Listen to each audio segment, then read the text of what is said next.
Assalamualaikum warahmatullahi wabarakatuh. Waalaikumsalam warahmatullahi wabarakatuh.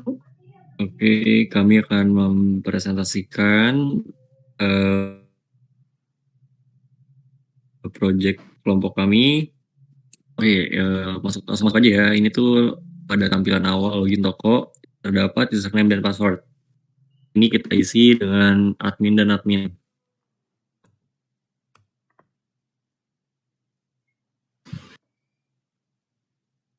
Oke, login berhasil. Nah, pada tampilan beranda, di sini terdapat judul ya, yaitu analisis dan perancangan inventaris barang dengan metode forward chain.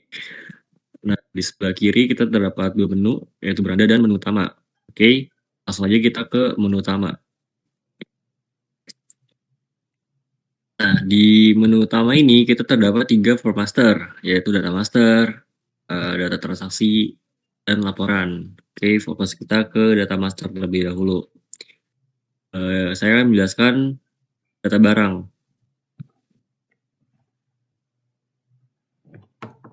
Oke, di data barang ini, data barang berfungsi sebagai pusat pengelolaan data inventaris barang. Pada bagian atas terdapat beberapa G-label sebagai penjelasan setiap field. Kemudian G-text field yang digunakan untuk menginput data seperti ID barang, nama barang, kategori, dan sebagainya. Untuk data yang memiliki pilihan tertentu seperti kategori satuan dan lokasi rak digunakan G-combo box agar input lebih konsisten dan mengurangi kesalahan pengetikan. Lalu di situ juga terdapat G-button yaitu untuk simpan melakukan data barang ke database, edit, hapus, dan reset. Oke, langsung aja sebagai contoh di sini saya akan mengisi nama barangnya misalkan Indomie ya.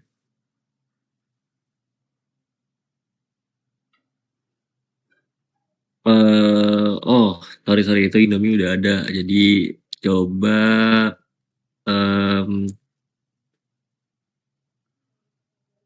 apa ya? Botol ya.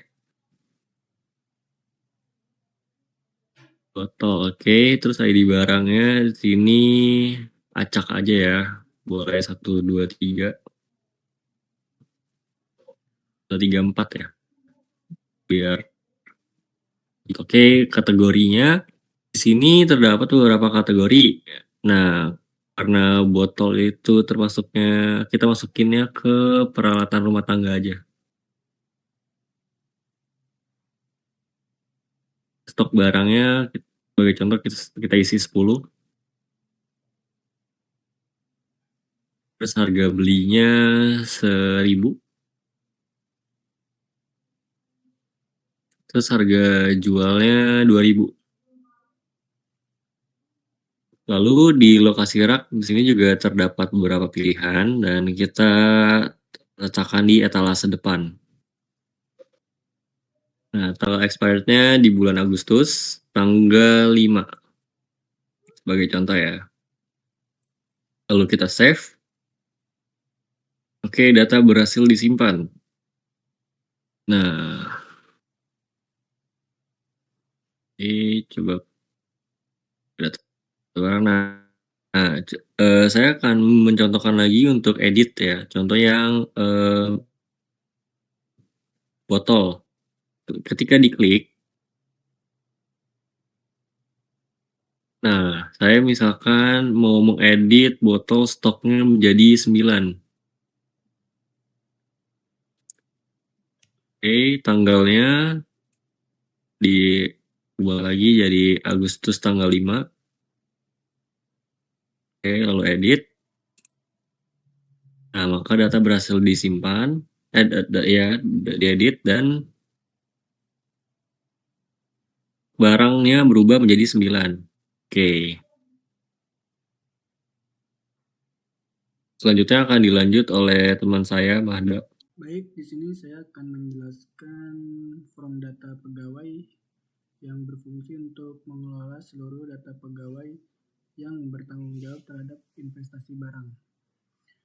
Pada bagian ini terdapat beberapa J-label sebagai keterangan field, terus kemudian J-text field untuk mengisi data seperti ID pegawai, nama, alamat, dan nomor telepon, dan yang lain-lain. Untuk data yang pilihannya sudah ditentukan seperti jenis kelamin dan status pegawai, kita menggunakan radio button. Untuk role-nya kita menggunakan combo box. Untuk di bagian tanggal kita menggunakan JDate chooser. Selanjutnya terdapat beberapa J button, yaitu simpan untuk menyimpan data baru, edit untuk memperbarui data, hapus untuk menghapus data, reset untuk mengosongkan formnya, dan keluar untuk menutup halaman. Di bagian bawah terdapat J-table yang menampilkan seluruh data pegawai dari database dibungkus oleh J-scroll pane agar tetap dapat digulir jika jumlah data banyak. Baik, di sini saya akan coba isi data pegawainya. Di sini kan baru ada satu data pegawai, saya mungkin 3 lah contohnya. Lanjut di pegawainya 003. Saya isi 003, nama pegawainya Ajril.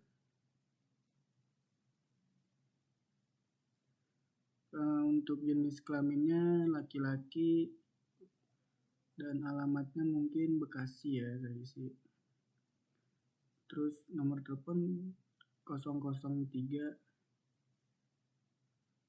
Terus emailnya ajril@gmail.com. Tanggal masuknya mungkin saya isi tanggal 2 Juli kali ya. Untuk status pegawai Ajril aktif mungkin. Dan role dia sebagai kasir-kasir. Baik, saya save. Oke. Nah, di sini udah kelihatan data pegawai yang tadi saya masukkan ada di tabelnya. Lanjut saya mau isi data pegawai lagi. ID-nya 002.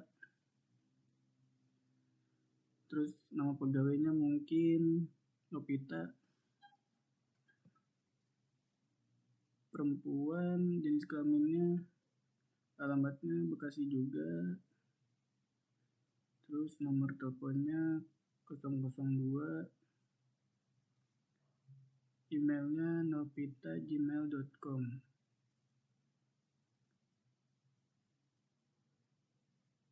Tanggal masuknya 10. Mungkin status pegawainya saya bedain dari yang lain, jadi saya bedain non-aktif. Untuk role-nya owner. Nah, save. Mungkin itu saja penjelasan dari form data pegawai dari saya. Next. Saya Novita Ramadhani. Saya akan menjelaskan bagian from data supplier. Di sebelah kiri yang hitam itu kita menggunakan J-label untuk keterangan isinya seperti ID, nama, dan lain-lainnya. Nah, yang sebelah kanannya yang warna putih kita menggunakan J-text file. Itu untuk inputan. Nah, di bawahnya kita menggunakan ada J button, itu ada button save, edit, delete, clear, dan exit. Save untuk menge-save ke database, edit untuk memperbarui data, delete untuk menghapus, dan clear itu untuk menghapus semua inputan. Nah, exit itu untuk menutup form. Nah, di bawahnya kita menggunakan J-table. Sekarang kita coba input ID-nya misalnya 52, nama suppliernya Safira, kode posnya misalnya 2021, alamatnya Jakarta, nomor teleponnya random aja kayak 08123, terserah, bebas. Emailnya safira@gmail.com.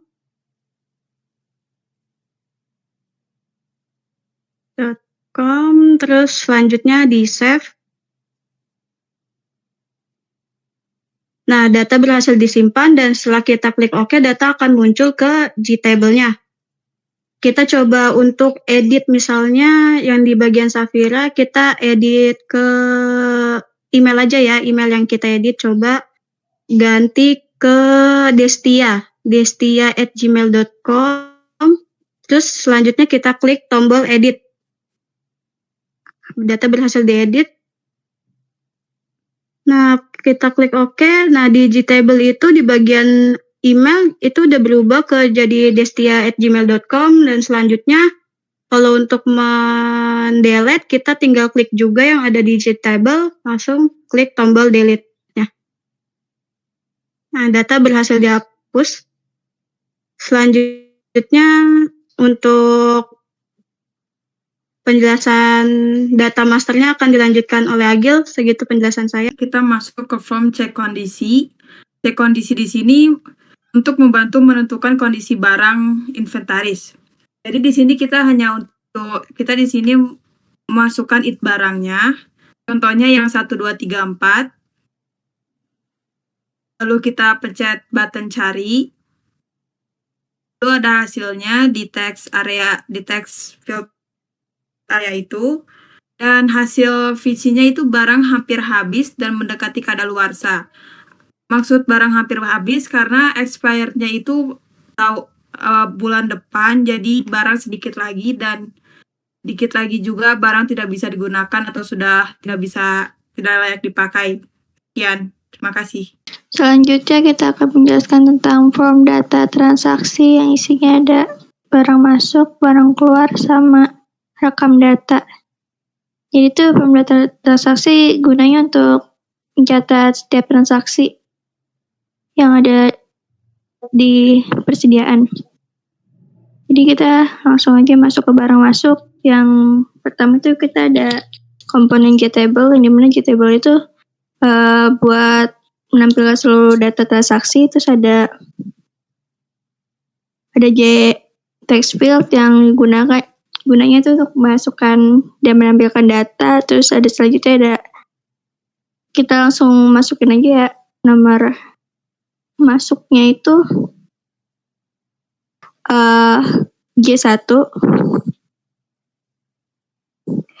ID barangnya itu kita pilih yang sebelumnya ada di data master itu kan kita punya 3 stok barang, itu kita pilih yang mana aja bisa.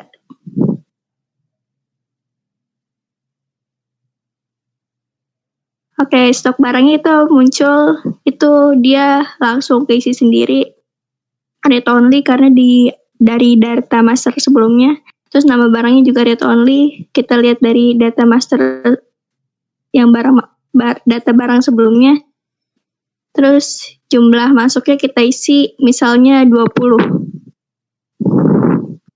Terus untuk tanggal masuknya tanggal 12 Juli tahun 2026. Terus kita pencet J buttonnya, simpan transaksi. Itu data akan masuk ke Gtable. Lanjut di barang keluar, kita pakai masih sama, ada Gtable, J text field, terus kita langsung masuk ke nomor keluarnya itu J1.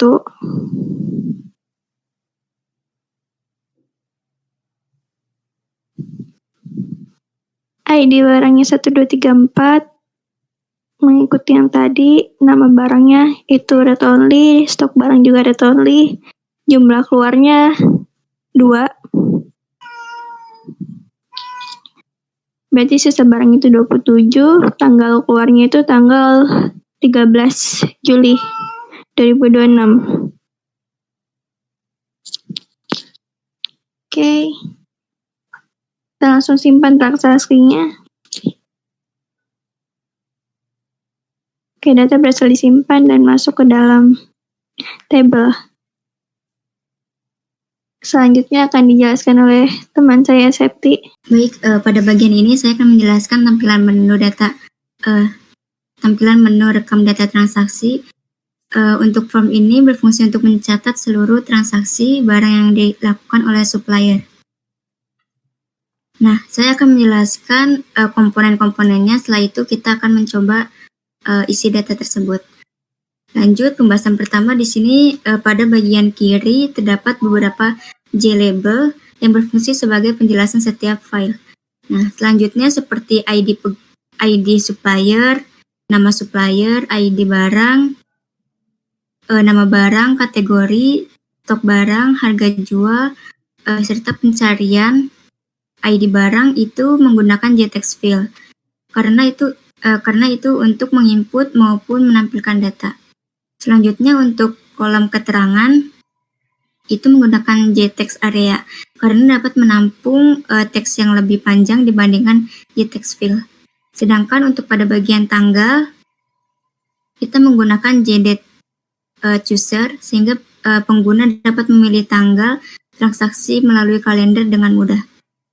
Lalu untuk tombol save, exit, delete, dan clear itu menggunakan komponen JButton.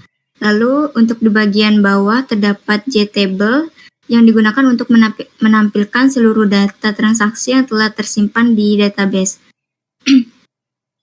Table ini dibungkus oleh JRollPen sehingga data tetap dapat digulir apabila jumlah transaksi yang ditampilkan semakin banyak. Oke, selanjutnya kita coba isi dulu.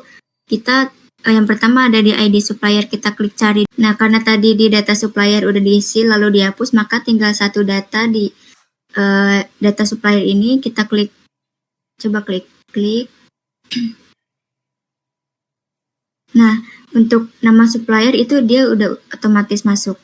Kita selanjutnya cari ID barang. Klik cari. Kita klik contohnya botol. Oke, untuk botol itu udah otomatis masuk di kategori stok barang lalu harga jual. Lalu kita isi di keterangan. Keterangannya kita coba plastik aja, coba plastik.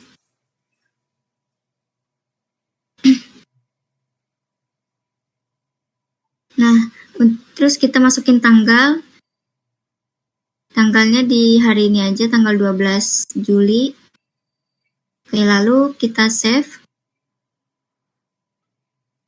Nah, data tersebut akan tersimpan di JLabel. Seperti ini.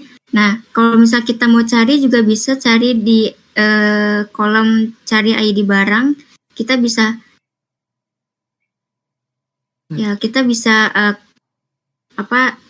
ketik 1, 2, 3, 4. Nah, lalu akan muncul ID barangnya di JLabel tersebut. Nah, untuk mengembalikan table tersebut, kita bisa mencet clear. Nah, seperti ini. Selanjutnya, laporan data barang. Pada bagian atas terdapat JLabel yang digunakan sebagai judul halaman, yaitu laporan data barang. Nah, di bagian tengah terdapat JTable yang digunakan untuk menampilkan seluruh data barang yang tersimpan di database. Informasi yang ditampilkan meliputi ID barang, nama barang, kategori, satuan, stok barang, harga beli, harga jual, lokasi rak, dan sebagainya. Nah, untuk komponen JTable ini dibungkus juga menggunakan JScrollPen sehingga apabila jumlah data semakin banyak, pengguna tetap dapat melihat seluruh data dengan melakukan scroll. Lalu untuk tombol print dan exit menggunakan komponen JButton. Nah, untuk koneksi database-nya, from ini terhubung langsung dengan database menggunakan operasi SQL select.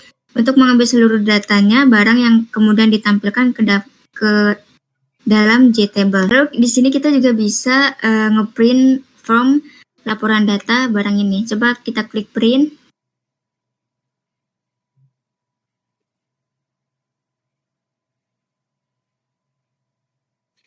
Ini hasilnya saat kita klik print.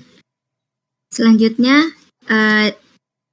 akan dijelaskan laporan data barang masuk oleh teman saya. Baik, selanjutnya saya yaitu laporan yang terdiri ada data barang, barang masuk, barang keluar, analisis kondisi. Bagian saya itu barang masuk, kita klik barang masuk. Dan di sini terlihat jelas yang dimana data yang sudah diinput tadi akan ada di laporan barang masuk. Untuk laporan ini berfungsi untuk menampilkan seluruh transaksi barang keluar dari gudang. Barang keluar dapat terjadi karena proses penjualan, distribusi, ataupun pengguna barang untuk kebutuhan operasional perusahaan. Pada laporan ini terdapat beberapa informasi yaitu nomor masuk, ID barang, jumlah masuk, dan tanggal masuk. Dan di sini terdapat button print dan exit. Coba kita klik button print untuk mencetak sebuah laporan barang masuk. Nah, di sini sudah terselesaikan untuk print cetak barang masuk. Dan selanjutnya untuk laporan barang keluar akan dilanjutkan oleh teman saya.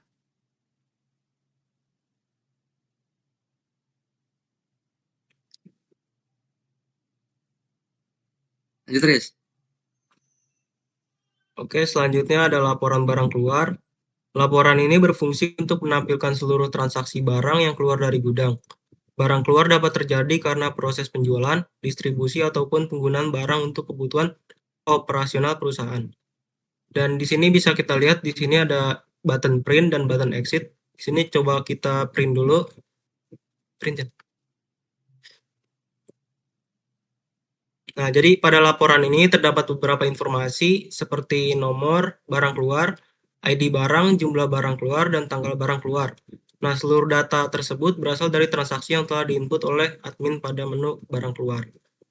Oke, sekian penjelasan dari saya. Selanjutnya akan dilanjutkan oleh teman saya. Selanjutnya laporan analisis kondisi. Ini fungsinya kita untuk menganalisis semua kondisi barang-barang yang ada.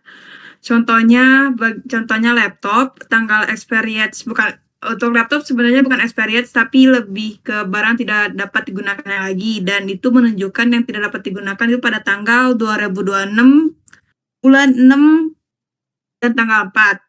Lalu yang Indomie tanggal experience-nya tanggal 2026 bulan Juli tanggal 5, dan untuk botol tanggal experience-nya 2026 bulan Agustus tanggal 5. Lalu di sini kita juga bisa ngeprint hasil kondisi tersebut. Dan itu hasilnya. Sekian, terima kasih. Baik, dari laporan ini terdapat data barang, barang masuk, dan barang keluar ini yang akan masuk ke database. Pertama kita lihat dulu data barang. Laporan data barang ini sudah masuk ke database. Coba kita lihat.